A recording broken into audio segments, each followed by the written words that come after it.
فرموا لك سكه خوب كل باب مش كازدين كاكا سال باب عندك شتي تدبي زور بعزره ومعامله كلنا او بازاري اگرنا تيدك دي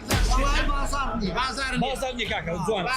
سكتوا بازارني ونيا دو صلبه دير عندك ودانش يس عاليا خلق كيلو بازاري اشتكريا لمده دورجا دفتري زرلا شندر بحر يعني قل با یک شخص بازارای بيه بره دینارکم زرره سيسا تش او كابيني او نبو لهوليري لو كابيني او هوندا زورا او الفرد الهم ما له بابي مزخه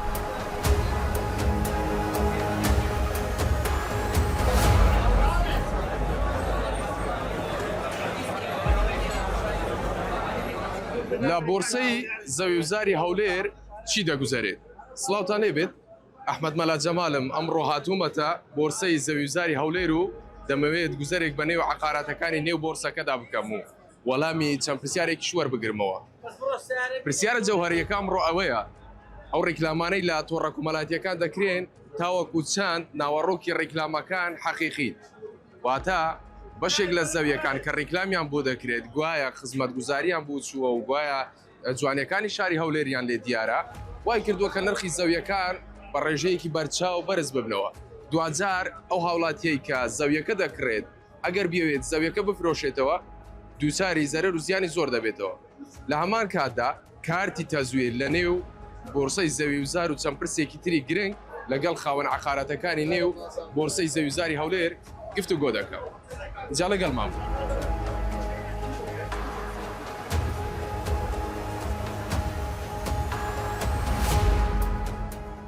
السلام عليكم ما عندنا بك صحتك باشي سلامتي قربالك يا هي ليلة والله بس موضوعي فيني فروشني زاوية عالية هم بايع شارين اللي انا بايع شارين اي والله تصاور بدك يمرق بازاري اشتعل سعره كان خوشي بعم بازارك خوشي اشتعل سعره كان هدي هاولاتي هم بايع الشاري عن استا عاليا هاولاتي هرتي دانية واقعي لو تي او شرط سبيكر دي وضعي سياسي جبرقناها خوشا اگر بيت وضعي سياسي خوش بيخلق طلبيات لسر زي وزار دبي بس يستاني ونيا بازار راوستا يا حاليا بازار راوستا يا ري والله بيني فروش مزور وزعمة دكريت خاصة او شيء انا بخدمات هر يك زاره وراستي من حاليا استا برايا كان بريطانيا ندري نرخي بنزين هستا يعني لباون كو سوري ويتناظم دو باون يعني زور زياتر بوا باش او رو بدو عندك شيء دا قريم او كيشاني كلنيو زويزار ولنيو عقارته كان هنا بابتي ريكلام كردن بو زويزار كان دمي بزانم بيتوايا او ريكلاماني بو زويزار كان دكرين بشكل للزاويه كان راست النوروك كان راسته او خويا ابراهيم تو شي ابراهيم فوتك عندك شتي تدبي زور بعزره ومعامله كلنا او بازاري اگرنا تيدك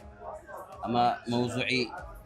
اشتي عسارو كان نونه يش عسارو كان دين وبيشتو 3 سال تصاور يش عسارو كان دكين حتى استخدامات شي بطاوتي ما ورنا قلت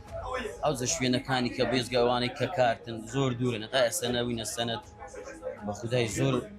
دبي بعزرو معامله لنا او صعيدا في حتى ما قد بيج استا كرين فروش شي باشا ولا موضوعي كرين فروش باش بس دلوقتي او شرك دستي بيكرديا وضعي سياسي ناخوشا عالم يكشتي ناكري بخويا مستعار دشي ناكري باشا خلق هي الريكلام دا كادريتن شوي نجوانا كاني هوليري مان لي ديارو او عرضه ببينز دفتر وشش دفتر راست هو بخوي اولو موضوعي استانا وزلو دا هاتو استانا لا والله استكريني فروشني او زيانه براي من شي باجني لو شي انا خرجتو شي زرر وزيان بو ولا سر او نوع الزويانه كابو الريكلام وكريتي حتما والله عندك بفعلي بايك دفتري وبتصار دفتر وبينز دفتري بقران جد بلا خد اس عاليا خلق كيلو بازار يشتكريا لمده دورجا دفتري زرلا هرهزت بخوش هناك او رودك ركاكا كان موضوعي كارتي او رودك كريس بين السي ورقه خير فارش خيالي هادونا وبازاري معامله بذكر بس استا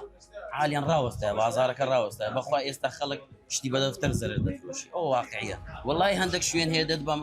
ببينز دفتر معامله بكره بقرعان ببيز ورقيناتوي او واقعيه في الدنيا ببيز ورقي برو يندر اگر ويراد بكرين هاويري او واقعيه اشتغل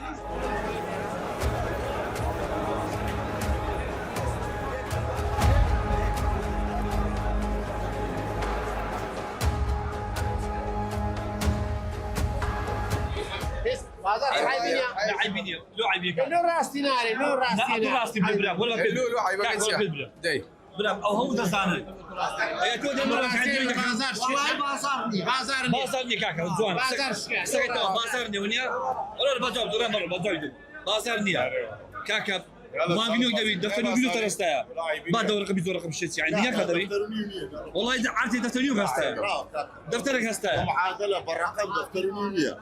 فانزا تتمشى دفترك غير ما تدخل غير ما تدخل ان شاء الله بازار بشي عندي يكبر لا حاجه يا ربي على ان شاء الله بشي بتيكبر چه ضرر من دبی چه قازانز كاس نکلو بس دوره من كان زريك عم فقير خازنج هذا بازار بشي عم بتيكبر خباش او رامن بدو جوابی پرسیارش داده گره همو دانا نوع عقارەتەکانی ایش دەکەن دەمەوێت بزانم ئەو ڕێکلامانەی کە دەکرێن ناوەڕۆکەکانیان ڕاستە لە هەندێک لە زەویەکانیان نا رسلام راسه عالم دوره من دو باري هناك بازار الهم اللي هات زير ندير دي دولار فلوس في هم يدير باريان حبس دوره ما تجي زرنا كاس فقير زرينا فقير حاردي كوبي فري فقير حاردي بينا ليه حاليا يشكل مبدوس كاد ولا نوع عقارات درسوا يقرا عمو فيها بس بزنس لكن نفط يا كما عقارات هم الدنيا دوما بازار عقارات يدرسوا يكاس فيك مو يقرا عمو فيها ما بحسب عام لكن بزنس يموت دريم العالم نفط يا كما عقارات دوما لهم بلك زرندك هذا يتري لك كذا كل شش بعد صالح تبصاته بلك لو شكله بس قدام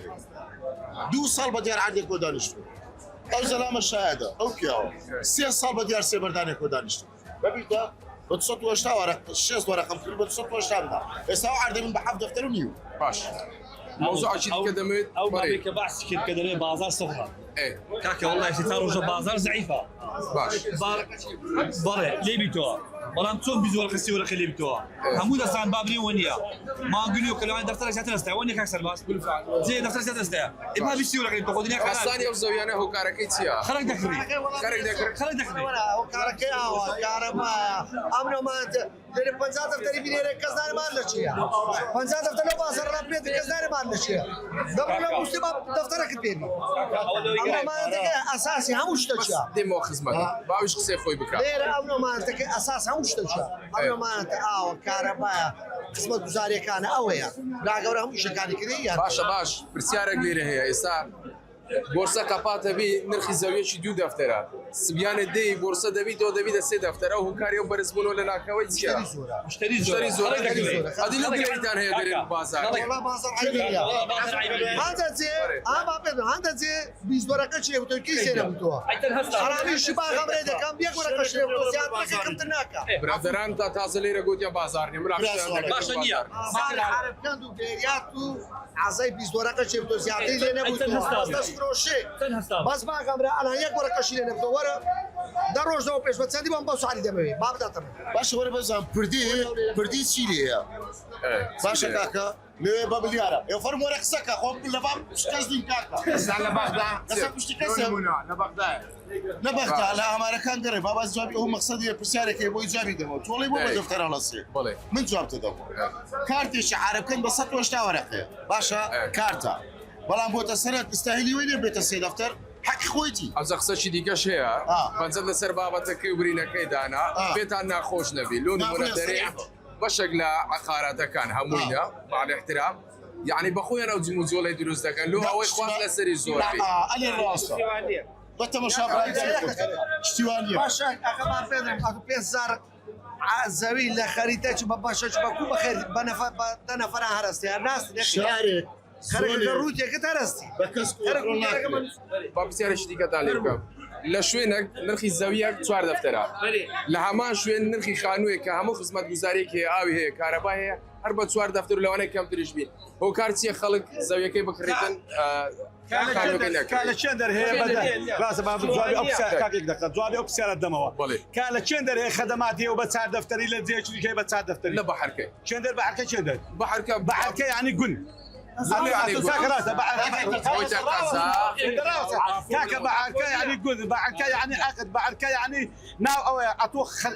زمان ما نقول ماري عالم يبدا او بنمونه هنا لا او بنمونه كجواب الدموا كاكا زيغاك بي قد ايها بي تابو بي حكومه توزيع كرد بي حكومه توزيع كرد بس دفتر دولارينيا كارتشي او انا انا بده سنه بس دفتر دولاريا جد لها هو كارك شيء او عالمك تدريبه وسعك يخوشها هو كارك او عالمك تدريبه حكومتك يخوشها هو كارك او خلقك تدريبه بروجكات يخوشها او بروجكت زوان كريا هو كارك او خلق تاوري او دك اسد بنزاي توكري هو كارك او خلق دريبه سلوك وزيران كان خوشا هو كارك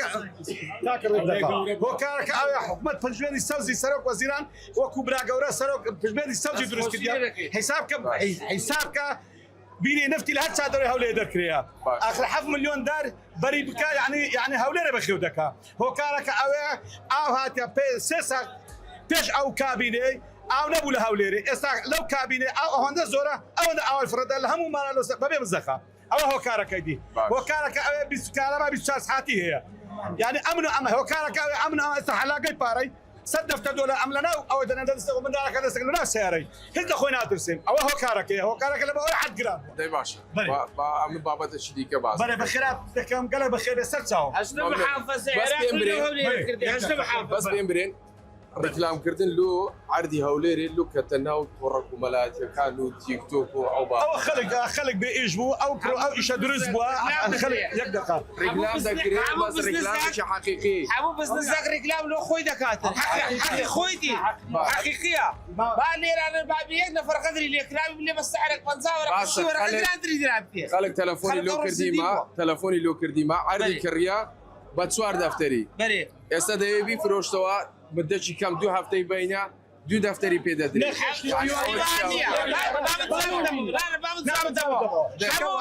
بس دست البرده نخشتي وهانيه او خلك خلافي دري او خلك تهديد عقارات دكا خلك ببيع ايشا خلك وكبرد حسودي بعقارات خلك اولادي فقير لو دي عقارات بيا قربان دوم جن راغلا خلك او هند خلق لو شارع هي لو لا كردستان هي زدي او كردستان هي ناني او كردستان دخوا لا بس بري او كردستان او كردستان ومخابراتي دوله تقاليديه او تسروج لسه خريطيما با يكشف لو بازاراي بيه بري دينارك مزرره دريت ما بس كيوي اواني او دري امن يعني هالخلطات ديال لبر او ريكلام دري خدمه جزاري نسوا او لي ديارا هاتو كدينا بازاري كلس زادش بازاري خودك كرين فروشنك او بيوندي بمنوانيا نسيجوانيا وركنا من عمله سخرت من نسيجه من كومبانيا ميوا بايك نفر بري زرر كرديا بايك نفر بري خدر نكريا يعني دور خزاتريان بيد داي كان من نقدو دفتر شو على كورينيا اغنى زادش كريتيا ومشكله خوتي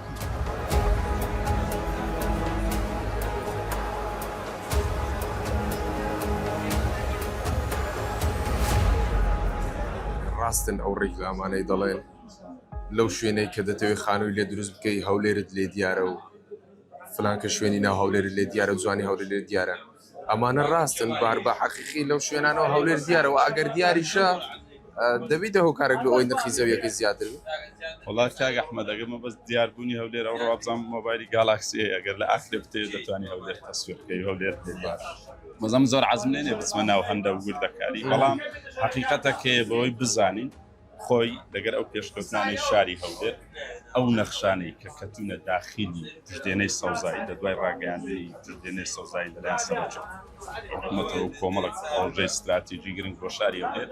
او زوياني كداخلي تجديني سوزاي حقي خويتيان بغنا هر نرخك بالكو امن يقلو كسانم كبردوام دلم زوي لداخلي تجديني سوزاي حقي خوينيا دبي هشتان نرخ برز بيتوا نرخ بقاتا او استيكا لشاري هولير او برا پێشکەوتنەوە ئەو فراوانبوونەی بۆ شاری هەولێر دانرا دەبی نرخ بگاتە ئەو ئاستەی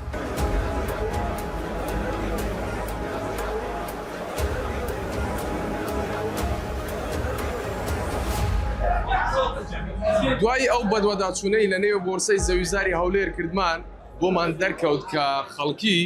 بە لێشا و ڕوو لە کڕینی زەوی دەکەن لە شاری هەولێر خەون عقاراتەکانی نێو بۆرسەی زەویزاری هەولێر ئاماژە بەوە دەکەن امن و امان و او خدمت گزاریانەی کە بۆ شاری هەولێر هاتوون و ئەنجام دراون وایان کردووە کە نرخی زەوی ڕۆژ دوای ڕۆژ بەرز ببنەوە و خەڵکی ئامادەیە کە زێڕ و ئۆتۆمبیلەکانی خۆیان بفرۆشن بۆ ئەوەی زەویەک لە هەولێر بکڕن بەڵام ئەمە بەس نییە سەبارەت بەو ڕیکلامانەی کە لەسەر ئەو زەویانە دەکرێن